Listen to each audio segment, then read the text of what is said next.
একটি শরণার্থী পরিবারের সব সদস্য হারিয়ে 10 বছরের ক্ষুধার্ত ছেলেটি আজ হাত পেতে দাঁড়িয়ে আছে একটি মাত্র রুটির জন্য।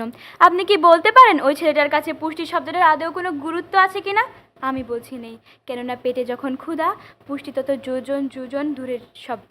আজকের বিতর্ক চলছে এবং বিতর্কের আলোচ্য বিষয় নির্ধারিত হয়েছে বাংলাদেশের শিশুর পুষ্টির চাহিদা পূরণে পরিবারের অর্থ নয়, সচেতনতা ও সদিচ্ছাই প্রয়োজন। অত্যন্ত যৌক্তিক কারণে আমি এবং আমার দল বিষয়টির বিপক্ষে অবস্থান করছি।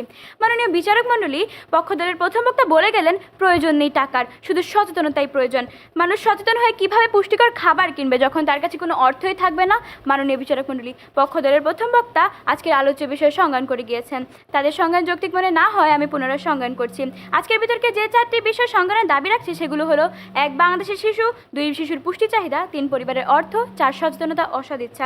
মাননীয় বিচারক মণ্ডলী, বাংলাদেশের জাতীয় শিশু নীতি 2011 এবং বাংলাদেশের জাতীয় শিশু আইন 2013 অনুযায়ী 18 বছরের কম বয়সী প্রত্যেকজন ছেলে মেয়েকেই শিশু বলা হয়। মাননীয় বিচারক মণ্ডলী, চিকিৎসা বিজ্ঞানের ভাষায় একটি শিশুর উচ্চতা ও বয়স অনুযায়ী শারীরিক বৃদ্ধি এবং মেধা বিকাশের জন্য যে পরিমাণ সুষম খাদ্য প্রয়োজন তার সমন্বয় হলো শিশুর পুষ্টি চাহিদা। মাননীয় বিচারক মণ্ডলী, পরিবারের অর্থ বলতে মূলত বোঝায় পরিবারের সদস্যদের যে মৌলিক প্রয়োজনগুলো মেটানোর জন্য প্রয়োজনীয় আর্থিক সম্পদ ও ক্রয় ক্ষমতাকে। সচেতনতা হলো কোনো বিষয় সম্পর্কে পরিষ্কার এবং সঠিক জ্ঞান থাকাকে বোঝায়। আর সদিচ্ছা বলতে মূলত বোঝায় কোনো কাজ করার প্রবল ইচ্ছা বা উদ্দেশ্যকে। পক্ষদলের প্রথম বক্তার বিশ্লেষণে আমার যত আপত্তি, আপনারা যে ই প্রত্যয় যুক্ত করেছেন সেই দুটিকে নিয়ে। আপনারা সদিচ্ছা এবং সচেতনতার সাথে ই প্রত্যয় যুক্ত করে এটিকে শিশুর পুষ্টি চাহিদার নিশ্চিতকরণের একমাত্র উপায় বলছেন না, বরং অর্থের পর নয় শব্দটি ব্যবহার করে শিশুর পুষ্টি চাহিদা নিশ্চিতকরণের উপায়ের তালিকা হতে অর্থকে সম্পূর্ণভাবে নাকচ করে দিচ্ছেন।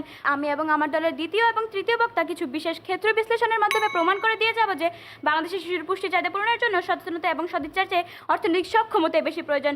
আমাদের বিতর্কের মূল ক্ষেত্রগুলো হলো: বাংলাদেশের শিশুর বর্তমান অবস্থা, পুষ্টি চাহিদা পূরণের বাস্তবতা, পরিবারের কাঠামো ও গঠন, পরিবারের আয় ও ব্যয় করার ক্ষমতা, সচেতনতা ও সদিচ্ছা বনাম সামর্থ্য। দলের প্রথম বক্তা হিসেবে বাংলাদেশের বর্তমান শিশুদের অবস্থা নিয়ে বলবো।